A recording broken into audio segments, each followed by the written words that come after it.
today a little bit about how Just Eat went through a period of transformation from a company that I joined in 2009 that was in very good situation, but just find my point here, but going to struggle going forward. We were almost too successful for our own good. And so I'm going to talk about some of the challenges that we were encountering at that time, and some of the ways that we tried to address that, and then some of the principles that we outlined to help us make a transformation both in our technical stack and within our organization. And we'll find out a little bit about how we managed to do on that front. First off, just a quick show of hands. Who have used Just Eat here in Toronto? That's a good number. As mentioned, we are present here in Canada. This is our website and one of our native apps, I think probably the iPhone one. We make it very easy for customers to order online takeaway and get it delivered by local restaurants. So it's very much a local business. While we're present in Toronto, I think we got to Canada around 2009 in the summer. We're actually, this is some of our marketing that you've probably seen around Toronto. I think this is a bus from Vancouver, actually. We're actually also present in 15 other countries. So we started the company in 2001, actually in Denmark. And it was a very small group at that point, and grew slowly through 2001, survived some of the dot-com bust in that time, and then started to spread out, much like the Vikings that I mentioned earlier, into other bits of Europe. It was when we hit the United Kingdom in sort of around 2006 that we started to see the model really start to take off. And you can see some numbers around what we're at. This is from 2015. Around 60,000 restaurants is probably the number now worldwide, and 11 million active consumers. And that's translated into, in terms of order growth, this is the number of orders per year across countries, into a reasonably large number. That kind of chart looks great when you put it up, but there's lots of challenges in every one of those orders from the period from 2009 to around 2012. And so I'm going to talk a little bit about those challenges and what we did to try and address them. So hopefully, this is sort of a view of a peak order rate. So this is the highest minute each week. And you can imagine Just Eat, we have a business where most of our load comes at peak times of Friday night, Saturday night. We have a short period in each week where we are actually really in business. And we need to make sure that we're able to handle the volume of orders that are coming in at that particular time.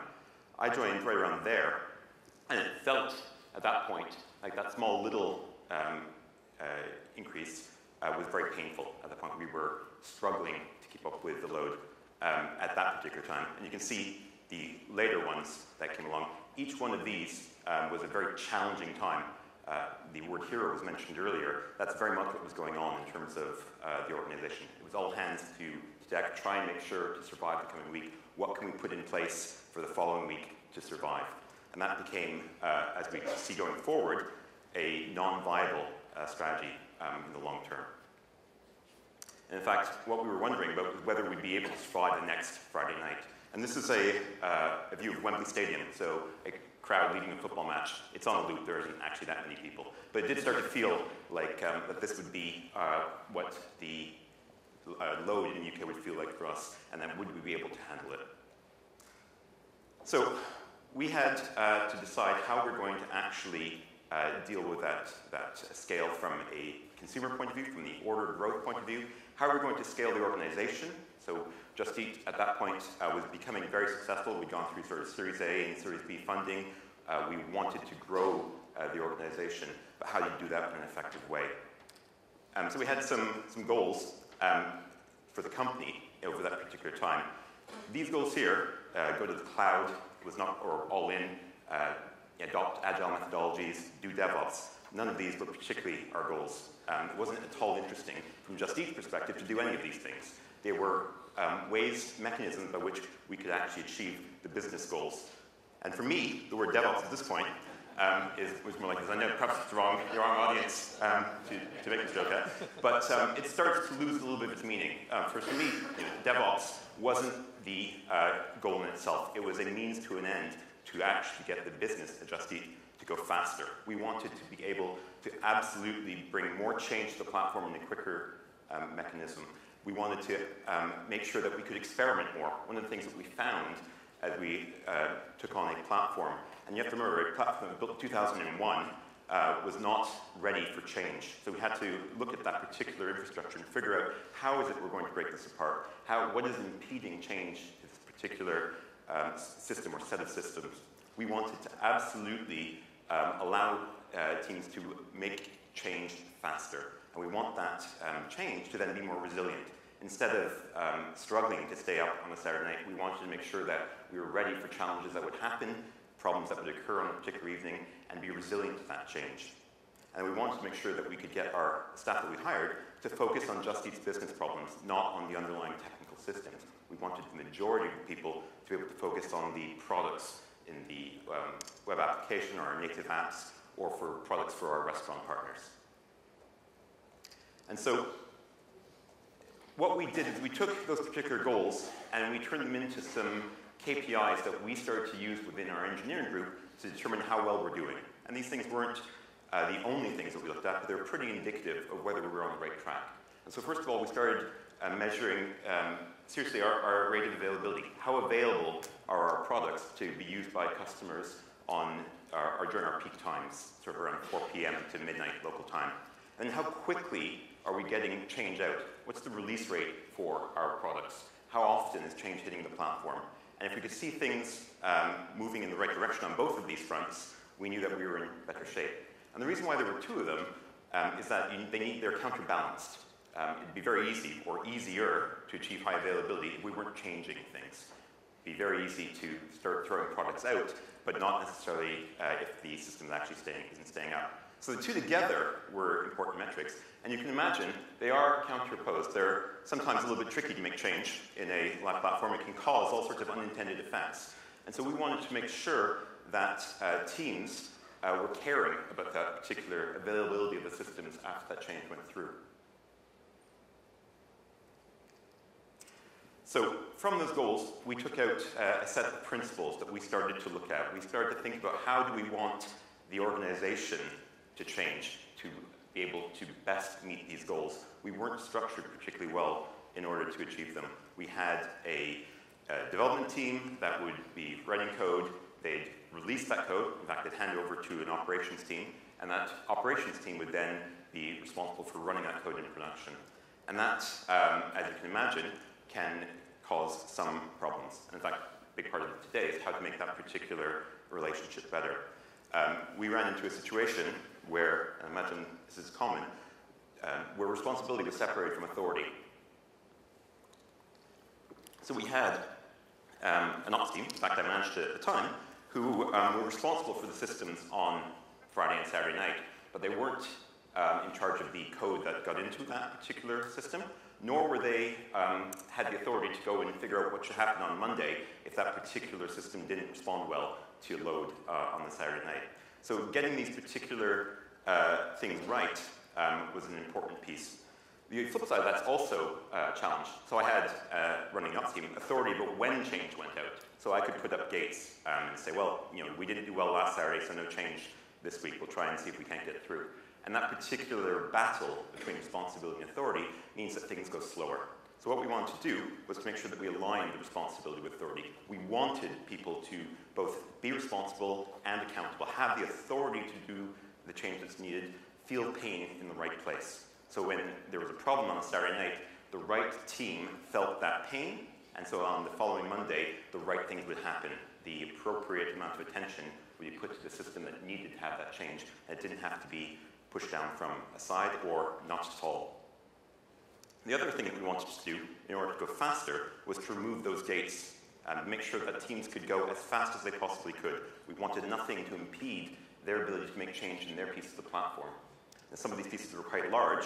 Making change to large shared infrastructure is hard and slow. So we wanted to start to break that particular system up. We took a large monolith and started to break off pieces over time. And then finally, we wanted to make sure that we were better ready for failure. So when things go wrong, we wanted to gracefully degrade as much as possible when failure scenarios kicked in.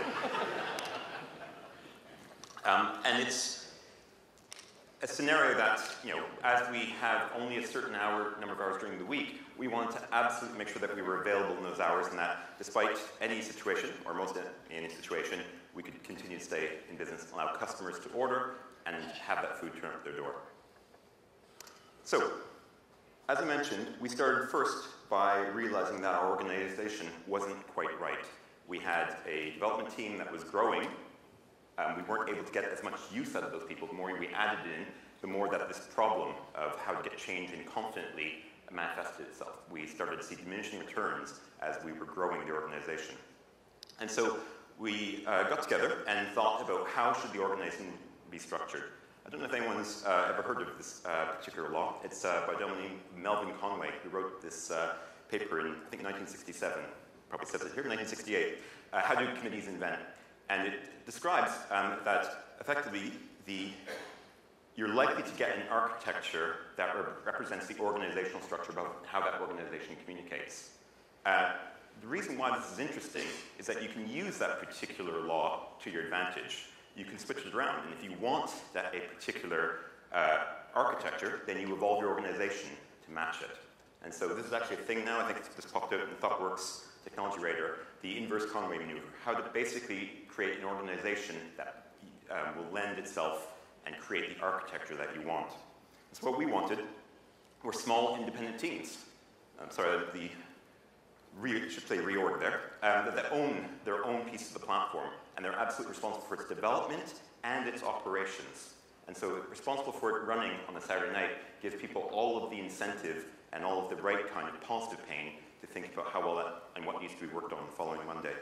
And then how do we get the maximum amount of people focused on the higher order business goals, the products, and the consumer experience and our restaurant partner experience. So we created a team to help the other engineering teams get their change into a production environment in a rapid, confident manner. Effectively, we ended up with a scenario that if you build it, you run it. And so we created a number of teams that were all responsible for pieces of the production environment and operating that on after the evening shift begins. And so that created a very positive feedback loop in terms of addressing real technical debt and evolving our underlying systems. Another big piece of this, of course, for us was Amazon Web Services. Prior to adopting AWS, we had effectively been in a hosting arrangement, I think it's probably set up in 2001 when they got started in Denmark. And we were in a small data center just outside Copenhagen. And again, another piece that we realized is that we wanted to go at this particular pace, and we could see how we could achieve that in some ways, but from a production environment point of view, we were also going to struggle. We had a limited number of servers. The process to get new infrastructure into that environment is a 6-week process. It just wouldn't go at the pace that we wanted the rest of the organization to do. So we looked at, and this is around 2012 or so, how to address that from a hosting perspective, and realized very quickly on that AWS was a great fit for what we wanted to do. Albeit we're a .NET shop, I should say. So as an AWS solution, we were a little bit special, but it was far and away ahead of all of the competitors in 2012, and to today I think still it is. Thompson had this in his particular deck this morning, so apologies for the repeat, but I think it's important from a customer perspective to understand why this is relatively important. The scaling issues that we saw and the need to spend capital to bring in servers in our data center completely goes away. There is no scalability from an infrastructure point of view that is present at Amazon. The amount of capacity that they add in a daily basis today, I think I first heard this at reInvent in 2014. In fact, I encourage you to find that particular presentation or video on YouTube. It's well worth a look. In it, James Hamilton, the VP, distinguished engineer, goes through how Amazon actually is built and talks about their competitive advantage of the cloud. But that particular addition of capacity gave us a lot of confidence that Amazon was going to, we weren't going to run into at least that particular problem in scaling. And then, of course, the pace of innovation. This is also in Thompson's presentation this morning. Just the amount of change that Amazon brings to its platform allowed us to be very confident that we could focus on ours, and that if there was a problem or something that needed to be done, Amazon was going to eventually, or maybe sooner than that, add that particular piece. And you can see that through the rate of services that they've introduced over the past few years. I have a conversation, or had a conversation with our technical account manager at AWS. Our usual dialogue goes basically, are you likely to build this thing that I need in the next 3 months? If so, I won't do it. You can release it. And if you're not going to do it for 3 to 6 months, then perhaps I'll build it with our team. So moving to the cloud, as you can imagine, was not, it required a bit of conversation between the engineering team, our CTO, the rest of the business. There was, of course, in 2012, a bit of a concern that were we going to be more likely to fall over. There were certainly some instances in 2012 in AWS in US East 1 that caused concerns and grabbed headlines. So we wanted to make sure that we were ready for those kinds of things. We wanted to make sure that we were resilient to instance failure. So we found, in reality, that instances don't, in fact, just simply go away. There can be terminations. We wanted to be ready for them, but it's happened a lot less frequently than you'd expect. But what that meant is that we had no state on our servers. We don't want anything to be kept on those instances. And so we had to evolve our system to think about in that fashion. We had to design for the cloud. So things that used to live on a file system on that machine in Copenhagen had to go elsewhere, to S3 or to something else. We wanted to be ready for an instance in any of our services to just be gone. And we also wanted to make sure that we were ready for AZ failure. As you can probably know, there's been instances, certainly in US East 1 and in EU West 1, where the majority of our stuff is, where you'll lose an AZ or AZ communication will struggle. So we want to make sure that we were ready for that. And for us, what that usually meant is making sure that we had enough reserve capacity so that we could run the system successfully, even if we lost an AZ. Because often what happens when you lose an AZ is that everyone rushes to try and get instances in the ones that are still up. We wanted to have that excess capacity already there, so we weren't also in that particular battle. We didn't worry too much, though, about, and I would encourage, if you haven't looked at the postmortems that Amazon have written up around some of the failure scenarios that they've seen in US East 1, and I think just recently when there was a DynamoDB issue, I'd really encourage you to read them. Those are the best insights to how AWS actually works that I've ever seen. They're often better than some of the things that you'll hear at reInvent. But we read these things and we understood how we would architect our system to avoid them. And they give great advice about how to do that. Many customers that are caught out were basically not following best practice. Now, we didn't worry too much about the region failure. I basically keep this in just for the Mega Shark clip. We didn't worry too much about that at this point. We've certainly seen region failure for some services, and we've taken steps since that to allow us to fail over with SNS, for example, has a problem in a region, but we've never had anything that's caused us enough concern. And for a complete region failure, we decided not to put that engineering effort in at this point. So some of the services that we depend on within Amazon are listed here. They're probably no surprise to anyone who's using AWS. Just out of curiosity, how many people are using AWS in production today? Okay, great. So no one will be surprised by any of this stuff. All of this is pretty critical. I won't talk about these ones. I spent a little bit more time on the CloudFormation because we found in 2012 that this was absolutely the service that would allow us to achieve our goal of independence and then rapid change and the ability for teams to own their own piece of the stack. And we split the platform up into multiple CloudFormation stacks. Anyone using CloudFormation, just out of curiosity, in production? Okay, a lot less. For us, CloudFormation, which is a technology that allows you to create and manage a set of resources within Amazon via basically descriptive and declarative JSON. It makes it really easy to build on as an underlying tool. It's just JSON. So you can validate it, you can template it, you can consume and generate it. It's easy to diff in terms of source control. So we found it a great tool for us in order to be able to hand out control to others. So we run, I think the last count was 165 stacks in production. They're all CloudFormation. Now, if you've seen CloudFormation, the JSON can get pretty horrific. So we don't have teams caring about that. Instead, what we do is we allow them a certain bit of freedom, and that CloudFormation then gets generated from that particular freedom. They're effectively entering parameters into a meta-templating solution. So, teams can decide if they would need an ELB or not, or if they want to use some custom logging. And it allows us to give them that particular freedom. That's one piece, that CloudFormation templating is one piece of a set of services that we created, and a team that we created at the same time, to enable other engineering teams to go as fast as possible. We built effectively a platform services team that added on top of Amazon where the service from AWS either wasn't present or wasn't good enough for our requirements. So I think Thompson mentioned code pipeline, code deploy. Those weren't present in 2012, so we had to spend some time thinking about how the deployment service should work. We wanted teams to be going as fast as possible. That absolutely meant they could not have a can we release to production conversation with some guy in ops. It needed to be self-serve. We wanted those teams to be able to deploy change as soon as they were ready to push it out. We wanted to have that rate of release, again, continue to go upwards. We also wanted the environments to be more easy to work with.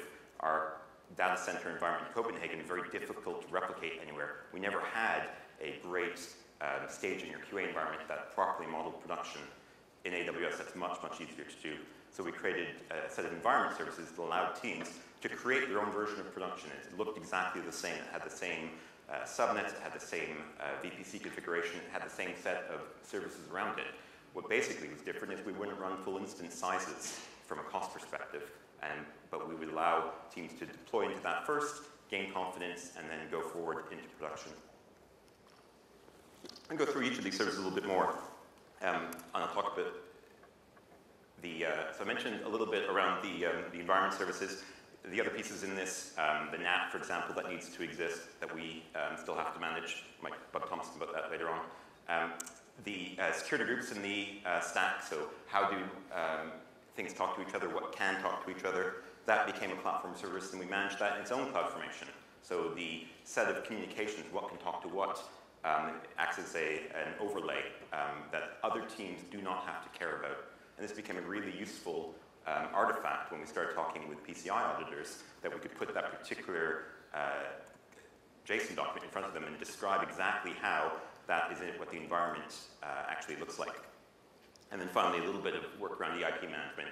We had some things that, when they failed, we wanted to make sure that the EIP, which is particular specific, often dealing with payment providers, was managed and brought over to the new instance that would come up. Again, because instances will fail, the EIP, the elastic IP, needed to be preserved and managed. We also built I don't know how well this comes across, a deployment service.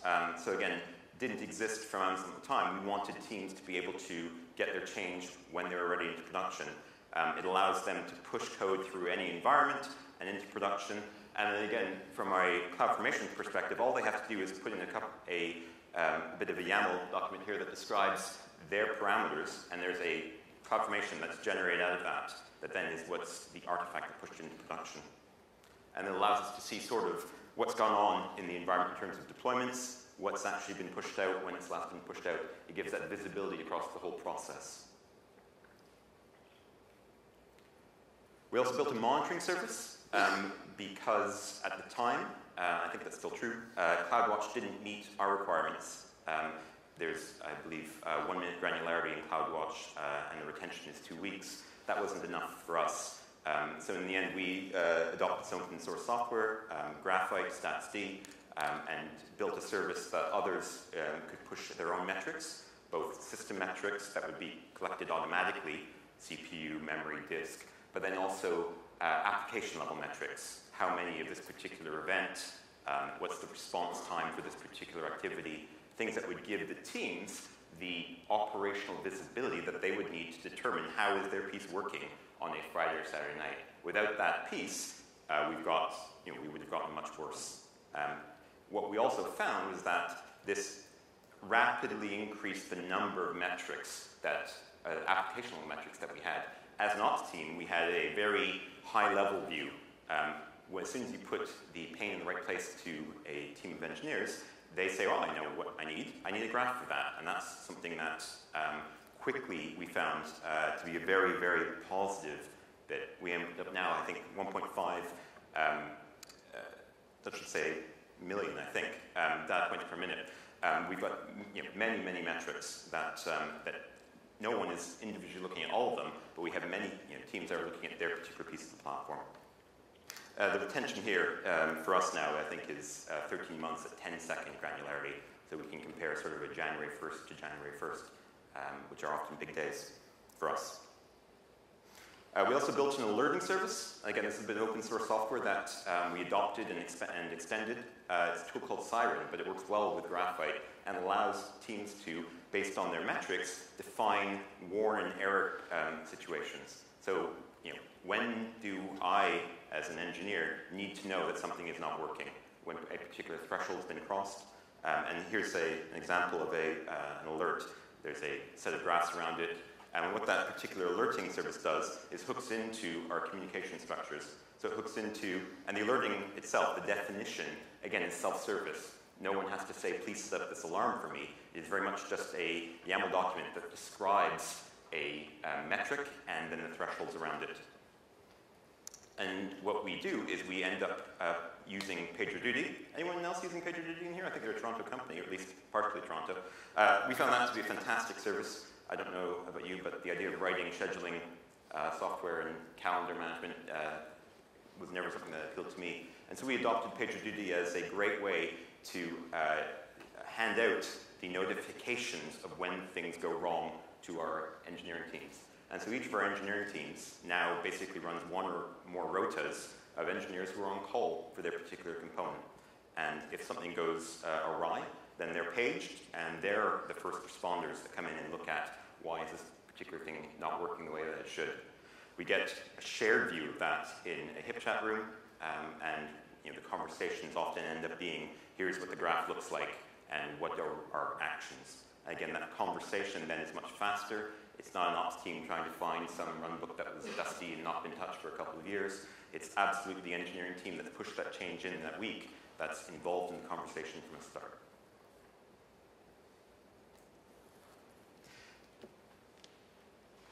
We also put together a centralized logging service using Elasticsearch, Logstash, and Kibana, or the ELK stack. We found as soon as we started to scale out the instances and the teams that owned it, that immediately what became necessary was a way to quickly gain logging insight. The response time when something went wrong was an important factor. The faster that we correct the service, the quicker that effectively pizza will be back on its way. And so this was a critical piece for us. It allowed teams to not only immediately dig into the problem across all of the infrastructure, but it becomes a positive, again, positive feedback loop. The ability to effectively graph across everything meant that our logging volumes suddenly became a lot more usable. They became both developer and operator-centric because the same person was writing them. So they were thinking about what does this message need to say on Saturday night so that I can make sense of what's going on. And a little bit about what we're currently doing. So around 250,000 documents a day, and we try and keep that about 3 weeks online, and it may go off to Glacier after that if we need to pull it back out. And then finally, the last service that Platform Services provided, at least in the early days of this transition, was equanimity as a service, calmness under pressure. We had a lot of people who were in their first on-call position. They were responsible and had authority, but perhaps not the experience of operations. And so the ex-operations teams that now were mostly in the Platform Services group building these services for others were there to provide help when things do go a little bit bump on a Saturday night. For the first time that you're on call and dealing in an operation environment and the pressure of a business being offline, production can often feel a little bit like this. Whereas if you've gone through a few tough Saturday nights, it's more like this. And so providing that little bit of calmness for the rest of the group eased that transition, because taking on responsibility, taking on that operator role is a challenge, and it's required a lot of growth. And that's really what we've ended up now, is sort of a model like this. I don't use the word microservices very often, although it's effectively what they are. again, it's a buzzword a little bit. But critically, what we've got now are individual pieces of the platform that are all deployable and change at their own rate, so they're backwards compatible. There are absolutely dependencies between some of these things, but the rate of change and the independence of change means that backwards incompatibility or compatibility has to be maintained. We can roll change forward, we can roll change back. Actually, I don't really believe in rollbacks. What I tell teams is that we roll forward to the previous package, and we hope that other things haven't changed. But all of that is possible at a very small level from a very large monolith back in 2009. So what did that do for us as a business? Well, it's led to growth in people. Growth, of course, in the business, as we've been successful and we've gotten past some of those hurdles. Growth in the organization from a team of 5 to a team of maybe 170 now. But then also growth in individuals. Giving people authority and accountability leads to, in our experience, very positive outcomes. People who grow into problems, they're thinking about what change they might make on a Thursday afternoon will do to the actual operations of that particular piece on the Friday, whether it's them on call or their colleague. That particular bit of thinking is really valuable, and it's led to a very strong organization and a lot of trust. Now there's no longer that divide between a dev team that's putting code on Thursday night or Friday and saying, have a good weekend, hope it's quiet. Instead, they know whether or not that weekend's been quiet or whether that change has been positive because they're the ones getting the pages. And that particular shared pain is what leads to real trust over time. And then finally, that's created that culture that we are very proud of. The benefit of this culture means that we have the right conversations, the right expected behaviors, the right responses to when things go wrong. As we described, failures pretty much, things are going to go bump or break. What we want to do is not blame. Blame is often very boring. What we instead want to do is how do we get better and make sure that we do that by the next weekend. And being able to do that across all of the teams and have that being understood, self-directed, intrinsically motivated to do better because they know that pain is going to come if they don't, leads to a very positive environment. So much so that we believe it's really greatly impacted not only our hiring, so that it becomes a great screener from a hiring perspective. Do you want to own your piece of platform? Do you want to have both the responsibility and authority for this thing on a Friday and Saturday night? And then also, once you, if you say yes and go through and get hired, the attrition then pretty much is a non-thing because other organizations aren't operating that way. Teams or individuals are used to that freedom. They want that responsibility. And we find that giving that to them and giving them an environment in which they can express it leads to very positive cultural outcomes. So for us, it's led to all of these things. We are able to go much, much faster than we were before. We can actually push change now. I think we do something on the order of, we used to do, in fact, when I joined in 2009, we hadn't been able to push a deployment successfully to production for 3 months.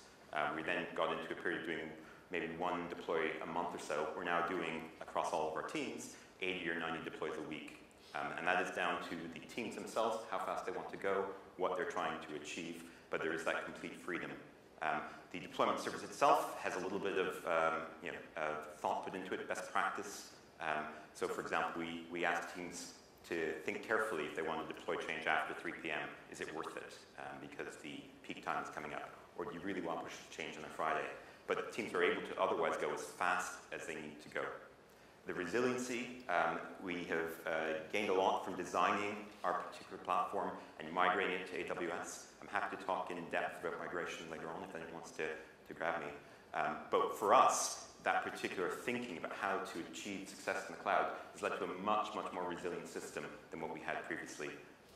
Sometimes there's a bit of fear of what the cloud will mean and the instability that they think will be found. And we found it to be completely the opposite. Designing with that in mind has led to a very, very resilient system. And then we are now able to have the majority of our majority of our engineers focused on the actual products that we brought them in to work on. They're not worrying about the technical stack underneath that. There's a small group that actually is building out services, or sometimes taking them away. So for example, the deployment service, some of that is being retired in favor of code deploy. Why build and maintain things that you don't need to? And this is the advantage for us, at least, for how AWS is able to either have something in place or build something. Things like the WAF service that's recently got announced is, again, some infrastructure that we want to get rid of and managing ourselves and hand it off to AWS to manage.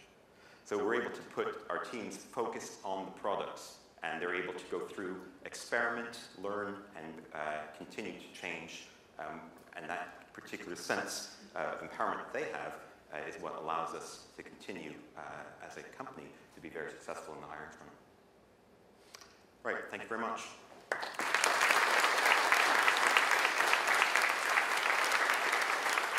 Are there any questions for Byron? So a technology fellow was the question. What is a technology fellow?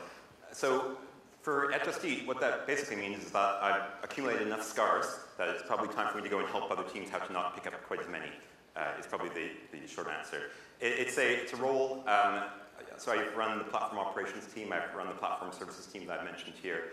And now I spend time with the next guard of people that we've hired in about how to operate well in production, how to think about that, how to go focus on shipping code, but then also be thoughtful and be successful in production. That's where I spend most of my time now, is sort of mentoring some of our principals and senior engineers.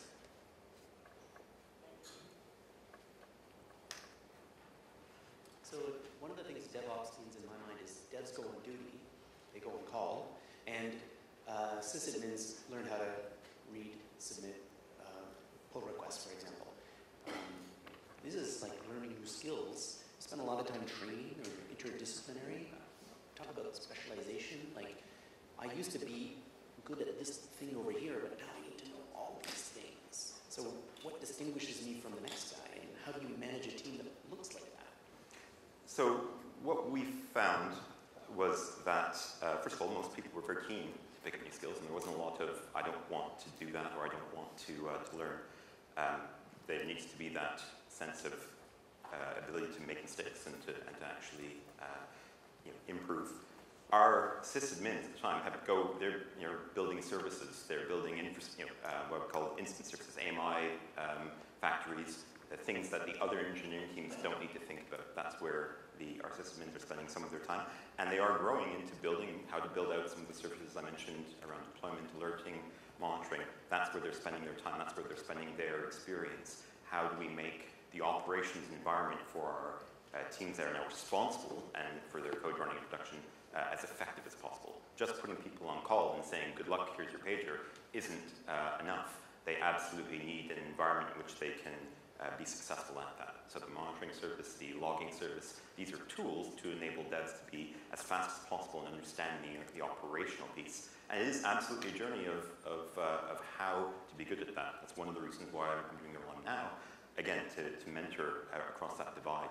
But what we found benefit of putting teams where you built it, you run it, completely outweighs any of that particular learning curve that comes across. You probably hear me. Fantastic discussion of the journey to the cloud. Thank you very much for that. I just wondered, did you get there entirely by yourselves internally, or did you have help from anyone externally? And do you have any perspectives for the group on the advantages or disadvantages of either of those approaches? So we talked to some people at AWS and some solution architects, and we read, as I said, the postmortems very carefully. We talked to a couple of partners, but we didn't find at that point, and this was in the UK, the right partner for us, and that we had enough people with some experience already to make the progress that we wanted. And so it was pretty much an in-house effort. That said, I'm sure there were a couple of hires that had more AWS experience on their CV than before in the previous year. But that was basically how we tackled it. I didn't talk too much about the migration, and again, I'm happy to do so later on. What we did also, out of those 15 countries I mentioned, we took the smallest one. Norway, actually, is where we're also present. Norway is a very small business compared to the UK, and we decided that's what we're going to migrate to AWS first. We took a small team, and we brought Norway into AWS.